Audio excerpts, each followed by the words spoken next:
अब घुसी नहीं गया, उसने अपना काम भी कर दिया। उसे ताकत पता थी कि आदम ने अगर कहेंगे तो काम नहीं हो पाएगा। अगर वो आदम से कहता तो बिल्कुल उसकी नहीं चलती, मगर वो कमजोर को देखा तो अब काम करा दिया खराब। हालेलुया। ऐसे ही शैतान जोरा भर है, वो जानता है कि तुम कितने कमजोर हो, कितनी ताकत है तुम्हारे अंदर। जानता है कमजोर और कितने कमजोर हो, कितनी तुम्हारे अंदर ताकत है। परमेश्वर का वचन ऐसे कह रहा है कि जब सामर्थ्य उठेगा, मगर इसके लिए हमें परिश्रम करने पड़ेगा। कई चीजों को त्यागने पड़ेगा, कई चीजों को त्यागने पड़ेगा। हालेलुया। क्या क्या त्यागना पड़ेगा? लोग बोलेंगे झूठ मत बोलना, नंबर 1 झूठ बोलने कह रहा है। फिर कह रहा तुम व्यभिचार मत करना, तुम चोरी मत करना, अरे तुम हत्या मत करना। जिनके मुस्तमद लिखा है 4-5 बातें। अब लेकिन इन चीजों को हमें त्यागने से पड़ेगा, तब परमेश्वर का वचन कहता है वो तुम्हारे पास आके खड़ा हो जाएगा। क्योंकि ये काम शैतान के है, क्योंकि उनके काम करवाता है, उनकी बातें हमसे बुलवाता है, गुस्सा हमारे अंदर लाता है, लेकिन ये काम है शैतान का। अब परमेश्वर का वचन कहता है कि तुम नजर मान लो, क्या मान लो? जो तुम क्या करो, शैतान सामने खड़े रहो। लड़ने की तो बात छोड़ो, पहले जब खड़े रहोगे तुम्हारी वातावरण होगा। अगर हमने पाप किया और परमेश्वर सामने जाते हैं तो अब खड़े नहीं हो पाए, बातें क्या कर लेंगे?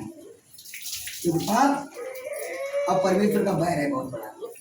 पवित्र आत्मा और परमेश्वर का पाप, इनका बहुत बड़ा बैर है।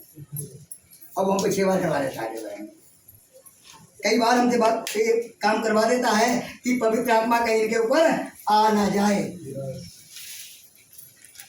क्यों करवाता है? उसे पता है कि वचन टूटेगा तब ही मेरा काम होगा। उसे क्या पता है कि जब वचन टूटेगा तब ही हम इसके पास जा पाएंगे, वरना हमारी कोई ताकत, कोई हिम्मत नहीं है। भाई गाना गाया था क्या?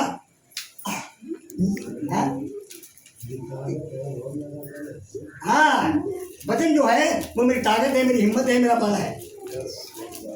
अब वो दिन भर इसी जुबान रहता है, अगर तुम्हारे वचन तोड़वाऊं, तुम्हारी पिटाई दूर करूं, फिर हम तुम्हारी पिटाई लगाऊं।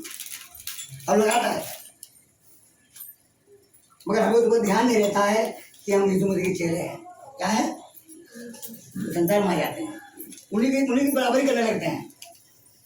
आओ बात बन गई। तब वो मेरे पास आता है तो परमेश्वर का वचन कहता है प्रार्थना करो तो कुछ ना मांगो। परमेश्वर क्या तुम्हारे मांगने से पहले में पता है तुम्हें क्या कहना है। कब मांगो? क्या मांगो? कि परमेश्वर तू हमें अच्छा चेला बना, अपने लायक बना, जिससे हमारी तुम्हारी कोई घृणा ना हो। हम जाए तो प्रेम से बैठ जाए तुम्हारे पास और तुम्हारे प्रेम में बातें होने लगे। Hallelujah, hallelujah, hallelujah. क्योंकि जब परमेश्वर का वचन होगा तुम्हारे साथ, जब वचन स्मरण करोगे तब तुम वो काम को हरा पाओगे। वचन पढ़ने तुम पूरी बाइबल पढ़ लो, मगर वचन जरूर काम आएगा। काम आएगा जहाँ तुम्हारी लड़ाई होती हो, और तुम्हें याद होना चाहिए कि परमेश्वर का वचन कहता है कि तुम और प्रेम नहीं करो, तुम अपने दुश्मन